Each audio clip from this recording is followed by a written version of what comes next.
Cumprimento a igreja com a paz de Deus.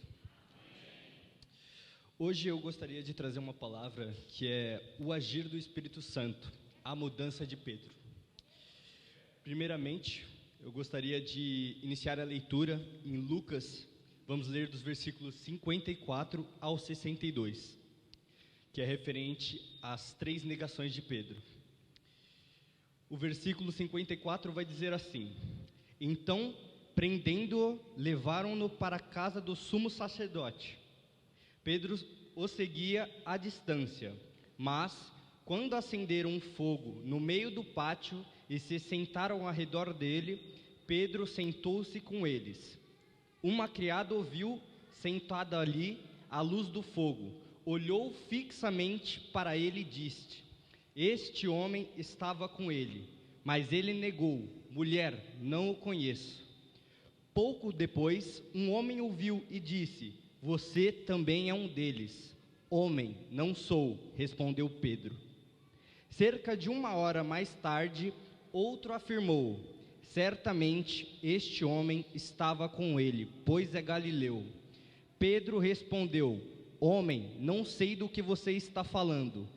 Falava ele ainda quando o galo cantou. O Senhor voltou-se e olhou diretamente para Pedro.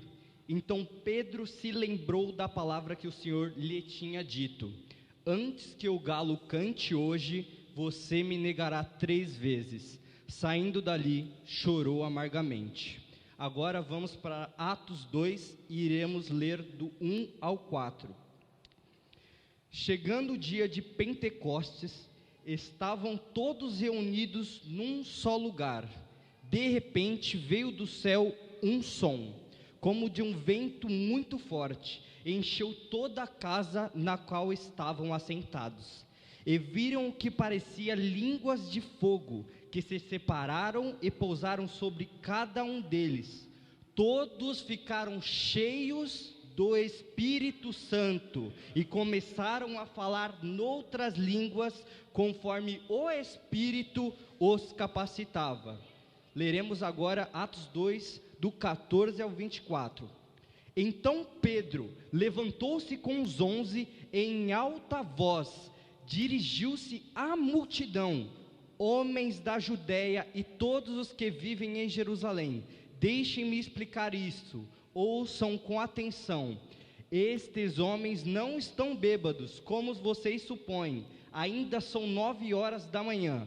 Ao contrário, isso é o que foi dito pelo profeta Joel: Nos últimos dias, diz o Senhor, derramarei do meu espírito sobre todos os povos. Os seus filhos e suas filhas profetizarão, os jovens terão visões, os velhos terão sonhos. Sobre os meus servos e minhas servas derramarei do meu espírito naqueles dias, e eles profetizarão. Mostrarei maravilhas em cima no céu e sinais embaixo na terra: sangue e fogo e nuvens de fumaça. O sol se tornará trevas e a lua em sangue, antes que o grande e glorioso dia do Senhor. E todo aquele que invocar o nome do Senhor será salvo.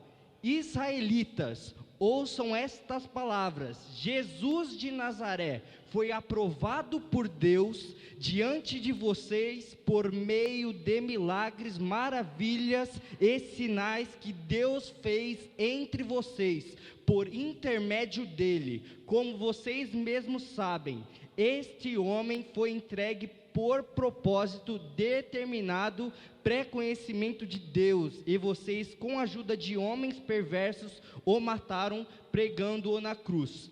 Mas Deus o ressuscitou dos mortos, rompendo os laços da morte, porque era impossível que a morte o retivesse. Bom, irmãos, com essa palavra, o que eu quero trazer para vocês? Lá em Lucas 22, nós temos um Pedro que andava com Jesus, um Pedro que presenciou milagres, o Pedro que, como dito ontem, encheu suas redes de peixes, o Pedro que andou sobre as águas, mas foi o mesmo Pedro que andou com Jesus, mas negou ele 3 vezes. E ele negou Jesus por não conhecê-lo? Não. Foi por medo. O espírito de covardia entrou dentro dele. E eu acredito que muitas vezes na nossa vida, nós fomos um pouco um Pedro. Em um momento no trabalho, em um momento na escola.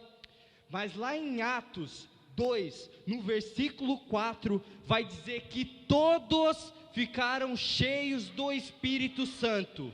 E o mesmo Pedro, que havia negado a Jesus 3 vezes, quando estava cheio, falou com autoridade para as multidões ouvirem a verdade sobre Jesus de Nazaré, que morreu na cruz e ressuscitou ao 3º dia. E o que eu quero dizer aqui nesta noite para vocês: o mesmo Espírito que deu autoridade a Pedro, é o mesmo Espírito que vai dar autoridade para cada um de nós. O mesmo Espírito que será usado para nos dar autoridade no colégio, seja no trabalho, e arrancará o espírito de covardia que há em nós. Porque muitas vezes, seja em algum lugar, nós escutamos algumas coisas e recuamos, mas não. Deus nos deu espírito de autoridade para pregar a verdade, o caminho e a vida, que é Jesus. Muito obrigado.